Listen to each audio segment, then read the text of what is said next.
पहला हम वास्तविक संख्या पढ़ चुके हैं 10वीं कक्षा में, और दूसरा चैप्टर भी हमने समझा दिया है, द्विघात समीकरण समझा दिया हूँ ना। हाँ जी। तो द्विघात समीकरण के अलावा अब हम तीसरे चैप्टर में है दो चर वाले रैखिक समीकरण। तो देखो, द्विघात समीकरण के बारे में समझा दिया हूँ। दो चर वाले रैखिक समीकरण में मैं एक सवाल समझाऊंगा। जैसे ग्राफ विधि में मैं समझा दिया था कि x का मान 2 बार लेना है, y का भी मान 2 बार लेना है। मैंने ऐसे बना के समझाया था ना ग्राफ विधि में। देखो, कोई समीकरण है तो उसको ऐसे लेंगे, x लेंगे, पहले y लेंगे। अगर x का मान 0 लोगे तो y का मान कुछ ना कुछ निकलेगा, मान लो 2 निकलेगा। फिर अगर हमने x का मान फिर हम y का मान 0 ले लेंगे तो x का मान कुछ ना कुछ निकलेगा, मान लेते हैं कि 4 निकल गया। ऐसे करके लिए थे कि नहीं? तो ये हमने ऐसे करके बता दिए थे। तो एक तो ये हो गई। तो रैखिक समीकरण में फिर हमने ये बताया था कि उसको कैसे रेखा पे काटना है, ठीक है। और वो हम परीक्षा से पहले भी एक बार और रिवाइज करवा देंगे तो आ जाएगा। तो देखो, द्विघात समीकरण हम पढ़े थे। सबसे पहली बात है कि हम ये जानेंगे कि समीकरण क्या है। जैसे 7वीं कक्षा से पढ़ते आ रहे हो बीजगणित में समीकरण, 7वीं में पढ़ते हो, 8वीं में पढ़ते हो, 9वीं में पढ़ते हो, फिर 10वीं में पढ़ते हो। तो ये 10वीं कक्षा वाले के लिए तो उसको पता होना चाहिए 10वीं कक्षा वाले को कि भाई ये समीकरण क्या है और समीकरण कितने प्रकार के हैं। जैसे हम पढ़ते आ रहे हैं 2 नंबर चैप्टर में पढ़े हैं द्विघात समीकरण। अभी हम 3 नंबर अध्याय में पढ़ रहे हैं दो चर वाले रैखिक समीकरण। समीकरण इसमें भी है, समीकरण उसमें भी था। तो ये समीकरण पढ़ने का मतलब क्या है? बीजगणित में क्या इसका काम भी है कोई? तो हाँ भाई, काम है। बिना काम का कुछ नहीं होता, उसका कहीं ना कहीं उपयोग है। तो क्या करेंगे हम कि आज हम पहले एक तो मैं सवाल ये बना देता हूँ कि द्विघात समीकरण जो हम पढ़े थे वो कहाँ काम आता है। वो भी मैं बताया भी था, कई सारे सवाल था, लेकिन इसमें एक सवाल मैं लेता हूँ। जैसे मैं बोलूँ ये द्विघात समीकरण पे मैं चर्चा कर रहा हूँ, 10वीं कक्षा के लिए है। क्लास 10 के लिए, क्लास 10th वाले के लिए देख ले। द्विघात समीकरण में हमने पढ़ाया था। एक तो पहली चैप्टर में हमने मौसा निकालना, HCF निकालना सीखे थे 2-3 विधि से। और दूसरी चैप्टर में द्विघात समीकरण से रिलेटेड था। तो द्विघात समीकरण था, द्विघात समीकरण। तो देखो द्विघात समीकरण में क्या था। तो मैं एक प्रश्न बनाता हूं और ये द्विघात समीकरण का रूप ले लेगा। समस्या बनाता हूं, उस समस्या को समीकरण में व्यक्त करेंगे। तो पहले हम ये सीख लेते हैं कि जैसे हम 7th क्लास में सीखा था, आपने 8th क्लास में सीखा था। विनीत यहाँ ध्यान दो, तुम दोनों कहाँ? बंद करो, उसको बंद करो, यहाँ ध्यान दो। मैं समीकरण पे चर्चा कर रहा हूँ, तुम अपने काम में व्यस्त हो भाई। इतिहास, भूगोल, नागरिक हो गए। तो 9th में भी हम यही देखते हैं। 7वीं, 8वीं, 9वीं में हम पढ़ते आ रहे हैं समीकरण को। किसको? तो भला ये समीकरण है क्या? ये सारी चीज़ें पता होनी चाहिए 6ठी कक्षा वाले को, 8वीं कक्षा वाले, 7वीं वाले को, 8वीं वाले को, 9वीं वाले को। तो देखो, हम जैसे एक चीज़ बनाते हैं, हमने यहाँ पे ले लिया कि x + y बराबर, हमने यहाँ पे ले लिया 6। कितना ले लिया? तो यह एक समीकरण है। इस समीकरण का नाम है दो चर वाला रैखिक समीकरण। यही हम 10वीं वाले को पढ़ाएंगे। तो इसको समीकरण कहते हैं। समीकरण का मतलब सीधे सीधे शब्दों में समझो कि तराजू। तराजू समझते हो? तराजू तुम लोगों ने देखा है। देखो, ये डंडा हो गया तराजू का, इस बीच में हो गया, और तुमको मालूम है इसमें 2 पलड़ा होता है कि नहीं होता है? तो तुम बताओ कि ये बराबर तब होएगा जब इसमें 5 kg का एक बैठखारा रखा है, 5 kg का। तो इसमें आम डालो या अमरूद डालो या गेहूं डालो या चावल डालो, जब इसमें 5 kg बराबर हो जाएगा तब दोनों बराबर होएगा। तो समीकरण का मतलब ये है कि ये जितना इस तरफ बराबर होना है उतना ही उस तरफ होना चाहिए। तो इस तरफ 2 अज्ञात राशि दिया गया है। 2 अज्ञात कहता है x + y बराबर 6। क्या कह रहा है? x + y बराबर, बोल भी ले भाई, x + y बराबर 6। मतलब 2 संख्या को हम जोड़ेंगे तो 6 हो जाएगा। क्या हो जाएगा? तो इस तरफ तो 6 है, 6 किलो है। इस तरफ 2 वस्तु रखो, चाहे 3 किलो रखो चाहे 3 किलो रखो, बराबर बराबर। अगर मान लेते हैं हम, अगर मैं मान लेता हूं x बराबर आलू और y बराबर मान लेता हूं मैं टमाटर। मान लिया रे? हाँ जी। तो देख लो, अगर हम 2 केजी आलू लेते हैं तो कितना केजी टमाटर लेंगे तब जाकर 6 किलोवा होएगा? तो 4 केजी तो बराबर 6। तो देख ले 6 बराबर 6 है कि नहीं? तो इस वाले को बायां पक्ष बोलते हैं, इस वाले को दायां पक्ष बोलते हैं। तो इसको अंग्रेजी में बोलते हैं LHS, LHS बराबर RHS। ये इसका क्या है? ये हमारे गुरुजी जब हमको पढ़ाते थे ना, तो जिस तरह से हम तुमको व्याख्या देके कॉलेज के प्रोफेसर की तरह पढ़ा रहा हूँ, जैसे मुझे लगता है मैं तो एक अध्यापक भी नहीं हूँ स्कूल का, दुर्भाग्य से, और भविष्य में बन भी नहीं पाऊंगा, क्योंकि मेरे पास इतना पैसा ही नहीं मैं BEd और DLEd करूँ और कोई अध्यापक बन जाऊँ किसी स्कूल का, ही नहीं, मेरे बस का बात नहीं है। चाहे कितना भी इंटेलिजेंट हो, तुमको बैठने नहीं देगा जब BEd और DLEd नहीं करोगे। इंटेलिजेंट के साथ साथ आज के समय में पैसा भी होना चाहिए, जबकि ये पहले नहीं था, अंग्रेजों के आने से पहले नहीं था ऐसा। तुम इंटेलिजेंट हो, आ जाओ, तुमको काम कंप्यूटर चलाने आता है, कंप्यूटर के डिग्री नहीं है, आजा कंप्यूटर चला, पैसा ले। कितना पैसा, कितना ज्ञान है कंप्यूटर को, उसके आधार पर पैसा ले। आज जाओ कंप्यूटर चलाने के लिए, नहीं चलाने देगा, डिग्री भी मांगेगा। नौकरी के लिए परीक्षाएं पास करी, बहुत सारे चीज़, कितना भी ज्ञान है तुमको लेना देना नहीं। इसी तरह से तो मैं तो कभी अध्यापक बन नहीं सकता सरकारी, क्योंकि सरकार ऐसे व्यवस्थाएं बना के रखी है। और बाकी जो सिगरेट पीते हैं, दारू पीते हैं, शराब पीते हैं, मेरे बिहार में अध्यापक के कुर्सी पर बैठ के जमा रहा है, खूब पैसे लुट रहा है। चलो, तो LHS RHS। तो देखो लेफ्ट हैंड साइड क्या है? लेफ्ट हैंड साइड मतलब बायां हाथ तरफ, और RHS मतलब राइट हैंड साइड मतलब दायां हाथ तरफ, बायां हाथ तरफ, दायां हाथ, बायां तरफ, दायां तरफ। समझ में आ गया? तो इसमें हाथ जोड़ दिया है। हैंड माने क्या होता है? हाथ होता है। तो ये तो बराबर है LHS बराबर RHS। अगर मैं तुमको बता रहा हूँ कि अगर मैं 1 केजी टमाटर ले लूँ, 1 केजी आलू ले लूँ, तो कितना टमाटर लेना पड़ेगा? 5। तो ये हो जाएगा 6। देखो, अच्छा, अगर मैं यहाँ पे इसको क्या करूँ कि 0 केजी अगर मैं आलू ले लूँ तो 6 केजी हमको टमाटर लेना पड़ेगा, तब जाके 6 होएगा। तो ये इसका हल है, इसका हल है। ऐसे अनंत हल हो जाएगा कि नहीं हो जाएगा? करोड़ों हल हो जाएगा कि नहीं हो जाएगा? तो इसका करोड़ों हल है, लेकिन इसका वास्तविक हल निकाल लेंगे तो ये करोड़ों हल ऐसे हो गया। तो ये जो समीकरण है, समीकरण का ये हल कहलाता है। अच्छा, तुमको मैं बताऊं कि अगर मैं 2 और 3 को दे दूं तो ये 6 के बराबर है, ये समीकरण का हल है। अगर मैं 2 केजी आलू और 3 केजी टमाटर ले लूं तो 5 केजी हो गया, तो बराबर तो हुआ नहीं तराजू, है तो बेईमानी की बात हो गई। तो ये समीकरण का हल नहीं है, लेकिन ये समीकरण का हल है। समझ में आ गई बातें? तो देखो, मैं द्विघात समीकरण से रिलेटेड एक क्वेश्चन लेता हूँ कि क्या है। तो पहली बात ये हो गई कि पहले तो हमको ये सीखना पड़ेगा कि धनात्मक पूर्णांक क्या है। क्या सीखना पड़ेगा? धनात्मक पूर्णांक क्या है। तो मैं तो बता दिया हूँ ना। तो धनात्मक पूर्णांक क्या है? क्या है बताओ, बोल भाई। धनात्मक पूर्णांक के बारे में 50 कक्षाएं रिकॉर्ड है यूट्यूब पे। क्या है? 1 से लेकर के अनंत तक की संख्या धनात्मक पूर्णांक नहीं है। यहाँ से शुरू होती है 1 2 3 4 5 6 7 ऐसे करके अनंत तक चली जाती है। धनात्मक पूर्णांक नहीं है।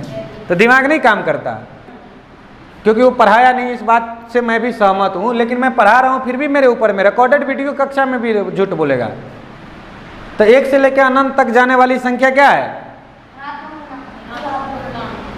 तो कहते हैं 2 लगातार धनात्मक पूर्णांकों का। तो 2 लगातार धनात्मक पूर्णांकों का संबंध क्या है? ये देख, 1 में जोड़ते हैं 1 तब क्या होता है 2, फिर 2 में जोड़ते हैं 1 तब क्या होता है 3, 3 में जोड़ते हैं 1 तब क्या होता है 4।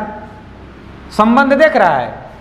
अगर एक धनात्मक पूर्णांक मैं मान लेता हूँ 2 लगातार कहता है, तो लगातार है कि नहीं? 1 और 2 3 4 5 6 7 लगातार है कि नहीं? यहाँ लगातार है कि नहीं? बीच में गैपिंग तो नहीं है, लगातार है ना। तो क्या कहता है देख ले, अगर मैंने मान लिया है क्या कि 2 लगातार धनात्मक पूर्णांकों का गुणनफल 306 है, तो दोनों पूर्णांक क्या है? ठीक है भाई। तो देख लो, गुणनफल तुमको लगातार पूर्णांक धनात्मक पूर्णांक क्या है ये पता चल गया, लगातार धनात्मक पूर्णांक पता चल गया। तो गुणनफल क्या है? तो देखो, गुण्य गुण्य गुणक बराबर क्या हो जाएगा? गुणनफल। तो देखो, 2 लगातार धनात्मक पूर्णांक जैसे मैं मान लेता हूँ कि 5 लेता हूँ और गुने 6 लेता हूँ, तो 6 पंचे 30 हो गया। तो ये 2 लगातार धनात्मक पूर्णांक है कि नहीं? 5 के बाद 6 है और 6 से पहले 5 है, लगातार हुआ कि नहीं हो गया? तो ये सवाल क्या कर रहा है? 2 लगातार धनात्मक पूर्णांकों का गुणनफल 306 है, तो दोनों पूर्णांक क्या है? समझ में आ जाता है। देखो, 1 से 5 से बड़ी है 6, कितनी बड़ी है? तो देखो 5 गुने है 5 जोड़ 1, यही है ना? यही है ना? तो देखो इसको अगर हम बराबर है 30, तो देख लो, देखो 5 × 25 जोड़ 5 × 5, तो देख लो 30 बराबर 30 हो गया कि नहीं? ये समझ में आया फॉर्मेलिटी? ऐसे कर सकते हैं 5 गुने 5 जोड़ 1 कर सकता हूं ना, मुंह लटका के क्यों बैठा है? तो 5 गुने 5 जोड़ 1 कर सकता हूं, तब भी 30 हो गया, दो संख्या। ये समझ में आ गया फॉर्मेलिटी? तो देखो 30 बराबर 30 यहाँ हो जाएगा, तो देखो ये तो हो गया। तो अब देख ले, कहता है क्या कि दो धनात्मक पूर्णांकों का गुणनफल 306 है, तो दोनों धनात्मक पूर्णांक क्या होगा? तो देखो अगर मैं मान लेता हूं कि कोई एक धनात्मक पूर्णांक है, यहाँ देख ले, यहाँ अगर कोई धनात्मक पूर्णांक क है, ये पहला, तो इसके जस्ट बाद दूसरा धनात्मक पूर्णांक क्या हो जाएगा? क प्लस 1 होएगा कि नहीं होएगा? होएगा कि नहीं? अगर पहला धनात्मक पूर्णांक क है तो दूसरा क्या हो जाएगा? क प्लस 1। क्यों हो जाएगा? क्योंकि देख लो, अगर पहला धनात्मक पूर्णांक 5 है तो उससे अगला धनात्मक पूर्णांक 5 जोड़ 1 6 होगा कि नहीं होगा? तो ये बनाएंगे तो कोई दिक्कत नहीं ना है? तो ये बात समझ लें। देखो माना कि, मान लूँ हल करता हूँ यहाँ से हल, तो देखो माना कि प्रथम धनात्मक पूर्णांक बराबर क है। क्या है? क। ये ABCD का चक्कर छोड़ दे, हम क ख ग भी ले सकते हैं। ये A² B² Y² D², ये क्या है भाई? हम तो गणित, अपनी गणित जो लिखे हैं ना उसमें क, ये अ क ख ग यही दिया, हिंदी को हिंदी में ही लिखा हूँ, गणित को अंग्रेजी गणित खिचड़ी नहीं बनाया हूँ। तब माना कि प्रथम धनात्मक पूर्णांक क्या है? क है, तो दूसरा धनात्मक पूर्णांक क्या हो जाएगा? अतः दूसरा धनात्मक, दूसरा धनात्मक पूर्णांक क्या हो जाएगा मेरे भाई? ये ध पू है, क्या है? धनात्मक पूर्णांक क्या हो जाएगा? क प्लस 1। ये हो जाएगा कि नहीं हो जाएगा? क्यों हो जाएगा? यहाँ थ्योरी है स्पष्ट। तो देख लो, अब देख लो, यहाँ देखो, तो देखो इन दोनों का गुणनफल कितना है? 306। तो देख लो,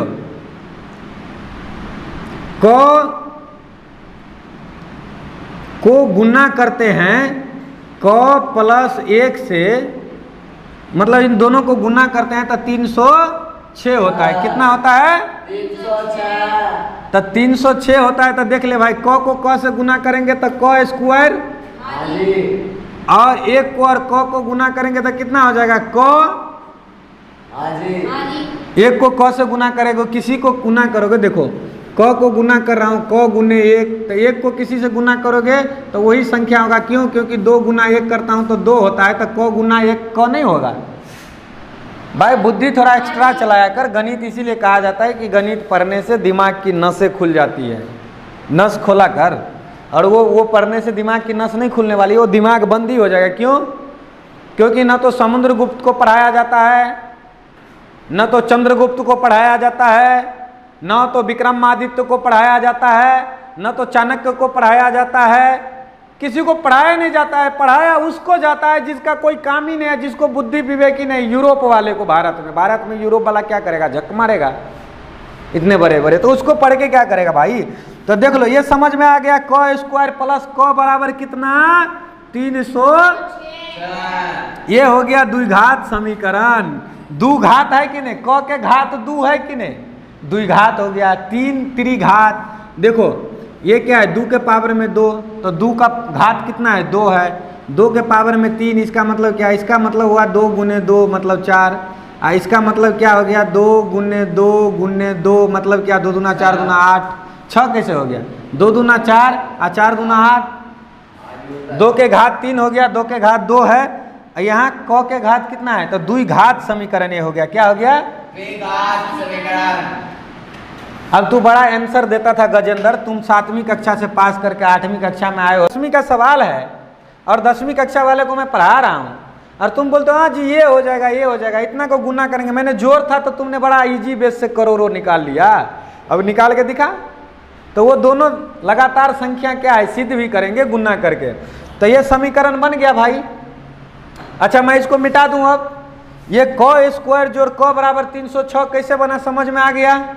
लगातार धनात्मक पूर्णांक क्या होता है समझ में आ गया, धनात्मक पूर्णांक क्या होता है समझ में आ गया। चल आगे बढ़े, तो इसको मिटाता हूं मैं। तो देखो द्विघात समीकरण को कैसे हल करते हैं। हल करने के बहुत सारे विधि हैं, लेकिन जो हम तुमको बताए हैं शुभम और सागर, ध्यान दें, हमने तुमको क्या बताया कि इस समीकरण को हम ऐसे बना सकते हैं या कर सकते हैं, या क स्क्वायर, या हम इसको लिख सकते हैं, देख लो, क स्क्वायर प्लस क माइनस 306, क्या लिख सकते हैं, x square plus x minus 306 बराबर 0, क्या 0।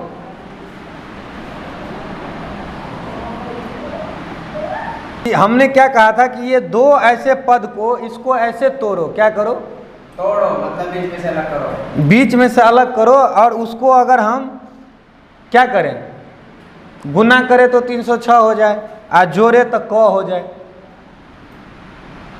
क्या करें, गुना करें तो 300 और जोड़े तो 1 हो जाए। तो देखो कैसे करोगे इसको, माइनस 306 को, है संभव। देखो ऐसे करेंगे, 306 को पहले हम गुणनखंड करते हैं, ठीक है, अभाज्य गुणनखंड करते हैं। क्या करते हैं, अभाज्य गुणनखंड इसको कहते हैं। देखो 2 से भाग देंगे तो कितना हो जाएगा, ये हो गया। अब देखो कितना होगा, 3 से तो 17। तो देखो अब क्या बन रहा है ये देख ले, यहाँ से करेंगे, देख ले, 2 गुने 3 गुने 3 गुने 17, ये है। तो देख ले ऐसे, देखो इसको हम बीच, इसको तोड़ने का संख्या सिखाते हैं कैसे टूटता है, देख ले। तो देख लो, 3 दूना 6, 3 दूना 6 और 36 18 गुने। तो देख लो ऐसा क्यों बनाए शुभम, क्योंकि मान लो इसमें से अगर हमको प्लस में 1 चाहिए, प्लस में क चाहिए, तो देख लो अगर हम 18 में जोड़ देते हैं माइनस 17 को, तो 1 आ जाएगा कि नहीं आ जाएगा, आ जाएगा कि नहीं आ जाएगा। और 1 का मतलब है क है, तो इसका मतलब क्या है, 1 भी है, 1 को ही मान लिया क, 2 को भी मान लिया क, ये समझ में आ गई बात है। तो ये आ गया। तो देख ले, तो इसको कैसे लिखेंगे, बीच वाले पद को तोड़ेंगे, तो देख लो कैसे लिखेंगे। तो इसको देख लो, लिखेंगे हम क स्क्वायर प्लस 18 क जो क माइनस 17 क माइनस 306। अब देखो इस दोनों को एक जगह लेंगे और इस दोनों में से एक जगह लेंगे, तो ना देखो, तो 17 गुने क है और क गुने क स्क्वायर है, तो इसमें भी क है। तो देख लो, तो ये हो जाएगा, क को अगर हम बाहर लेते हैं, अगर हम क को बाहर लेते हैं, तो यहाँ हो जाएगा क जोड़ 18, क्या हो जाएगा, क जोड़ 18 हो गया। अच्छा इसके बाद इसको मिटा देता हूँ, क जोड़ 18 समझ में आ गया, ये कैसे हो गया। आप देख लो, इसमें से लेंगे, तो देखो अगर इसमें से अगर हम माइनस 17 ले लेते हैं कोमा, क्या लेते हैं, माइनस 17 लेते हैं कोमा, तो तुमको मालूम है इसमें क्या बन जाएगा, क जोड़ 18 हो जाएगा, क जोड़ 18 बन जाएगा शुभम। तो अब देख ले, क माइनस 17 इक्वल टू हो जाएगा क जोड़ 18। तो अब इस समीकरण को हल करेंगे, तो देख लो, तो क का मान यहाँ पे कितना होगा,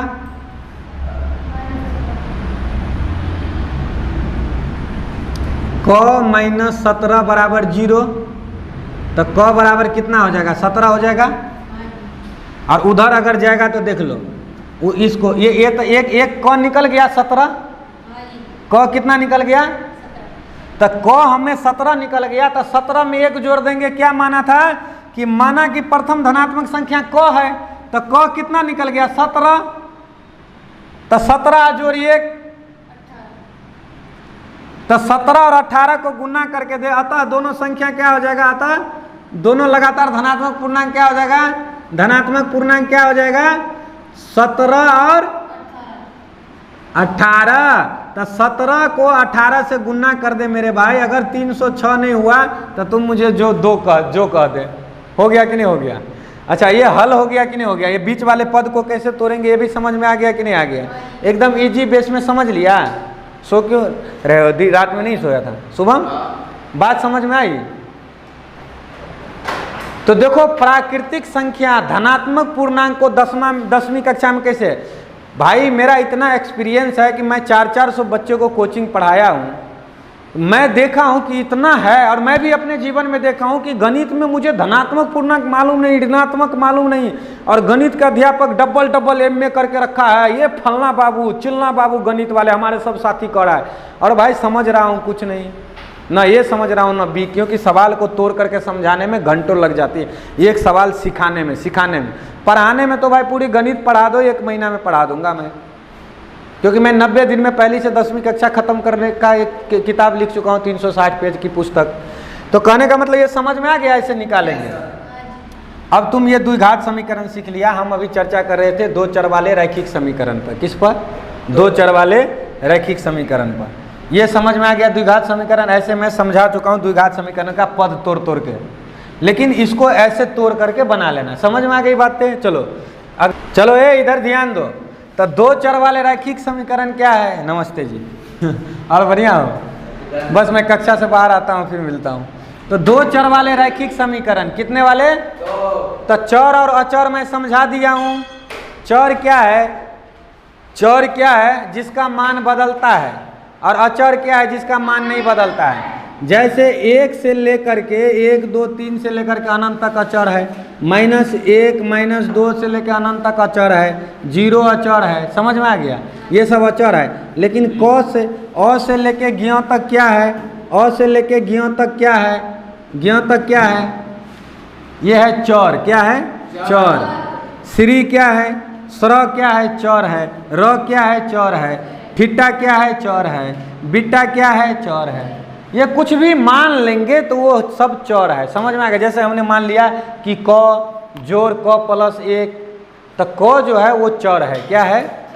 अचर, जिसका मान बदलता नहीं है। चर अचर मैं सिखा चुका हूँ बीज गणित में 7वीं 8वीं 6ठी वाले, ध्यान दे। तो 2 चर वाला कहता है, तो देख लो, जैसे हम x + y करते हैं तो इसमें 2 चर है। कितना है? 2। क्यों? क्योंकि x अपना है और y अपना है। तो x + y अगर मैं यहाँ पे कर दूँ 5, तो ये 2 चर वाला रैखिक समीकरण था। रैखिक समीकरण उसे कहते हैं जिसका घात केवल 1 हो, इसके पावर में कुछ नहीं है। x के पावर में तो कितना है? 1 है। जोड़ y के पावर में कुछ नहीं है तो कितना है? 1 है। तो 1 को हम लिखते नहीं हैं। क्या करते हैं?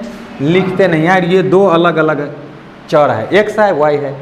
जैसे हमने क जोड़ ख, तो देखो क जोड़ ख तो 2 चर है, और इसका हमने 10 दे दिया, तो क ख को तो मान होगा ना। तो 2 चर वाला रैखिक समीकरण हम इसमें सीखेंगे। प्रश्न है 3x + 4y = 10। अरे चुप रहो। ये समीकरण 1 है। दूसरा बताओ। 2x - 2y = 2। ये समीकरण 2 है। तो इसको हम विलोपन विधि और प्रतिस्थापन विधि से सीखते हैं कि कैसे हल करते हैं। तो पहले हम प्रतिस्थापन विधि से सीखेंगे। ग्राफिक विधि से तो सीख लिए, अब हम इसको प्रतिस्थापन विधि से सीखेंगे। प्रतिस्थापन मतलब स्थापित कर देंगे। तो देखो, हम x और y के रूप में किसी को लिख सकते हैं। तो यहाँ हम लिखते हैं हल लिखते हैं, और यहाँ हल के बाद में हम लिखते हैं समीकरण 1 से। तो समीकरण 1 से क्या है? तो 3x + 4y = 10 है। तो x बराबर हमने ज्ञात करे या y बराबर, ये बताओ। तो मैं x बराबर ज्ञात कर लेता हूँ, कर लेना। y बराबर भी ज्ञात कर सकते हो, x बराबर भी, x के रूप में भी y के रूप में। तो देख लो 3x बराबर इस तरफ से उस तरफ ले जाएंगे तो क्या हो जाएगा? 10 - 4y हो जाएगा। अब देख लो x बराबर क्या हो जाएगा? इस तरफ है तो ये गुना में है, उस तरफ जाएगा तो भाग में हो जाएगा, तो हो जाएगा 10 - 4y बट्टा हो जाएगा 3। तो x का मान कितना है, इसको हम समीकरण 3 मान लेते हैं। क्या मान लेते हैं? तो समीकरण 3 को समीकरण 2 में x के स्थान पर रखने पर क्या करते हैं, समीकरण 3 को समीकरण 2 में x के स्थान पर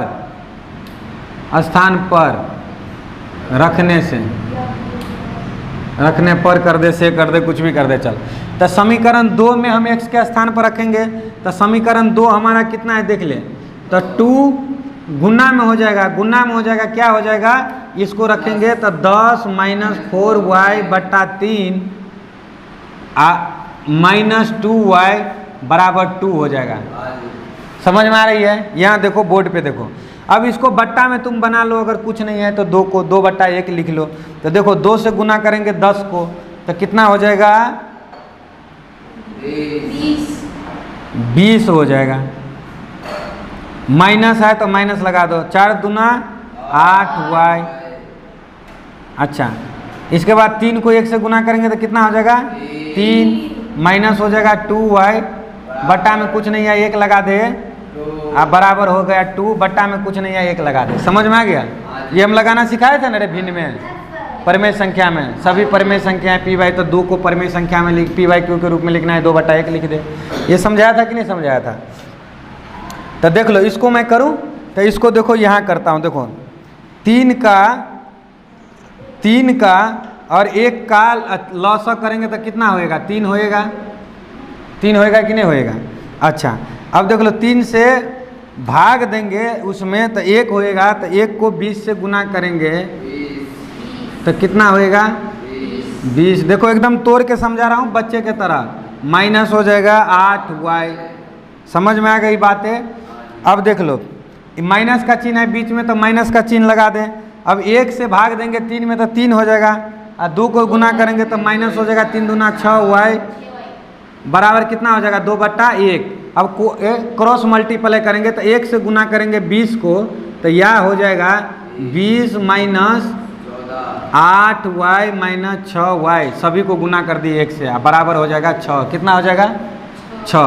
या कर देंगे हम, तो देख लो इस दोनों को जोड़ देंगे तो ये हो जाएगा 20 - 8 6 कितना, 14y बराबर 6।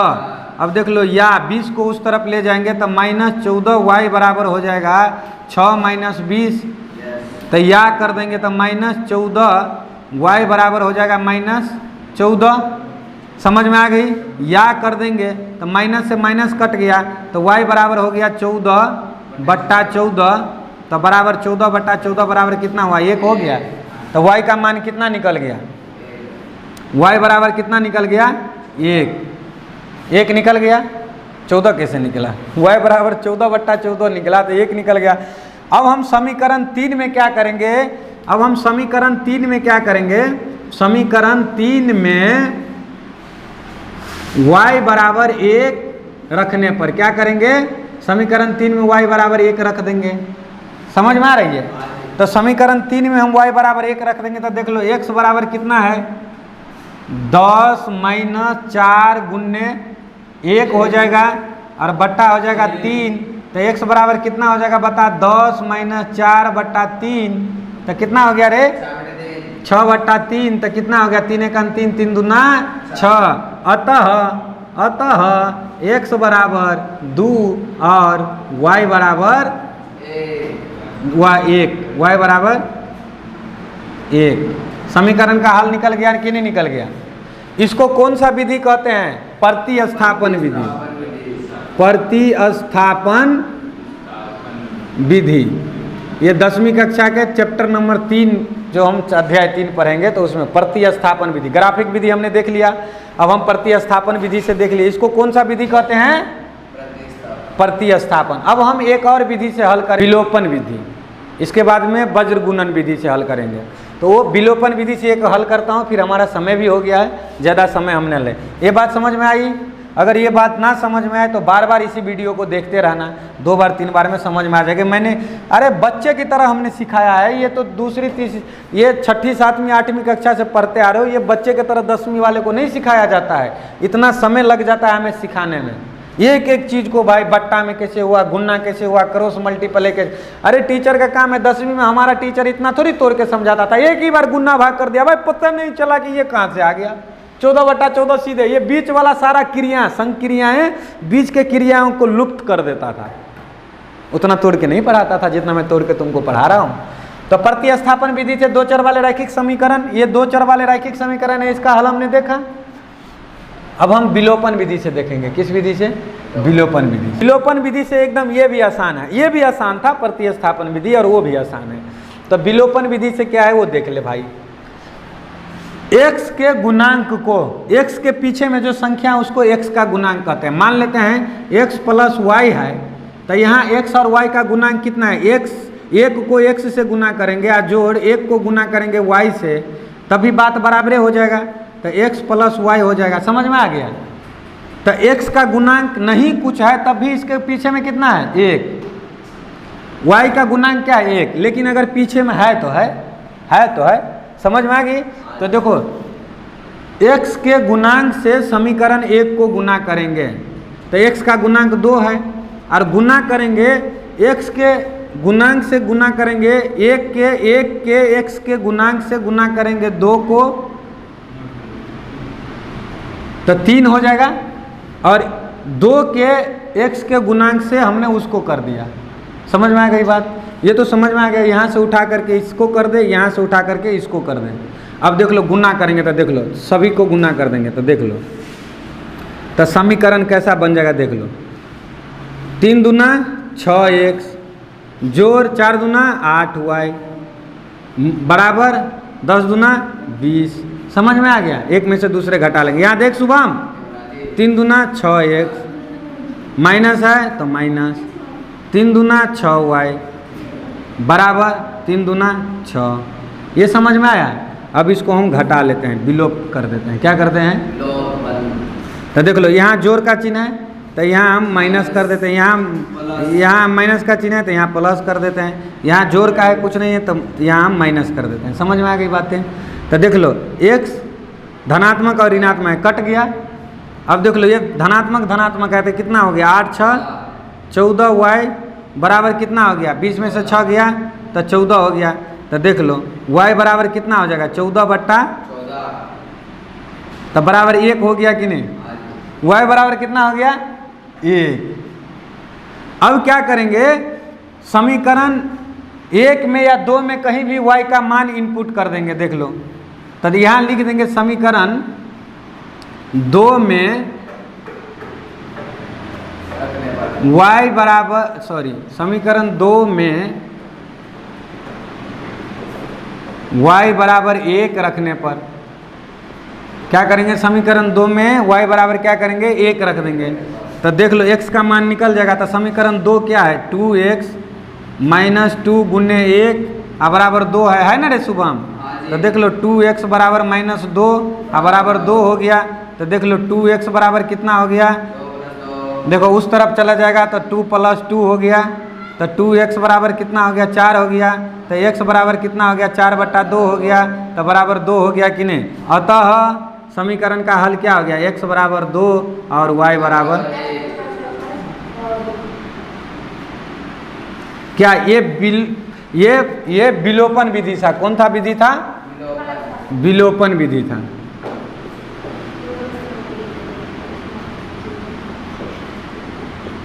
अच्छा ये समझ में आया? विलोपन विधि बोर्ड पे हैं? विलोप करने के लिए क्या करेंगे? इससे गुना कर देंगे, इसको उससे गुना कर देंगे। समझ में आ गया? घटा लेंगे तो 1 का मान निकल जाएगा y का। हम x वाले से भी गुना कर सकते हैं, इस y वाले से भी, इस y वाले को इससे गुना कर देंगे, इसको इससे गुना कर देंगे, y मिट जाएगी, x का मान निकल जाएगा। बात समझ में आई?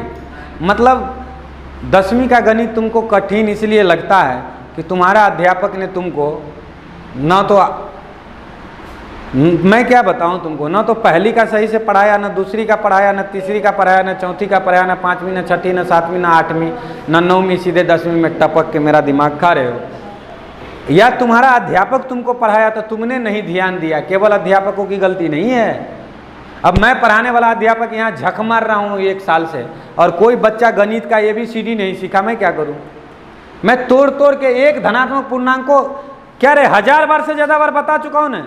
तुम तो था ना जब मैं यहाँ एंट्री किया था इस गुरुकुल में संदीपन के समय में, तो संदीप के समय में भी हमने सिखाया था कि नहीं?